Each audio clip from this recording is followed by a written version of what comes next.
Hello दोस्तों, नमस्कार। हम एक नाच गीत गावे जाते हैं, आप लोग जरूर सुनब, लाइक करब, सब्सक्राइब करब, कमेंट करब।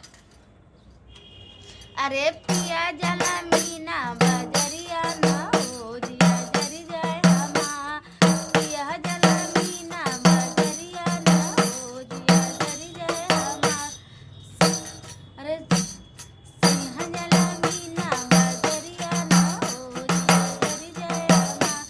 सास के लिए मैं चुनरी ननद के लिए मैं लहंगा। सास के लिए मैं चुनरी ननद के लिए मैं लहंगा। अरे हम के लिए मैं ओढ़निया ना हो जिया जरी जाए हमा। अरे हम के लिए मैं ओढ़निया ना हो जिया जरी जाए हमा।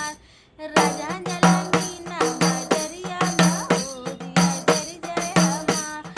राजा जला मीना बजरिया ना हो जिया जरी जाए हमा। सास के लिए मैं चुनरी ननद के लिए मैं लहंगा। सास के लिए मैं चुनरी ननद के लिए मैं लहंगा। अरे हम के लिए मैं ओढ़निया ना हो जिया जरी जाए हमा।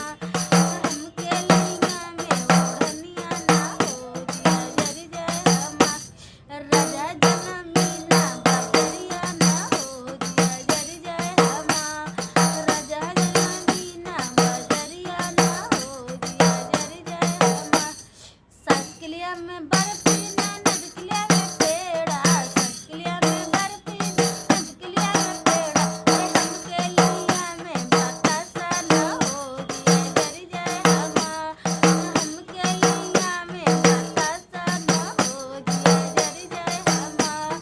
राजा जना मीना बजरिया ना हो जिया जरी जाए हमा। राजा जना मीना बजरिया ना हो जिया जरी जाए हमा। सास के लिए मैं बर्फी ननद के लिए मैं रसगुल्ला।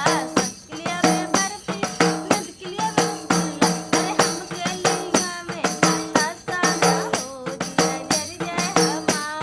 हम के लिए मैं बतासा ना हो जिया जरी जाए हमा।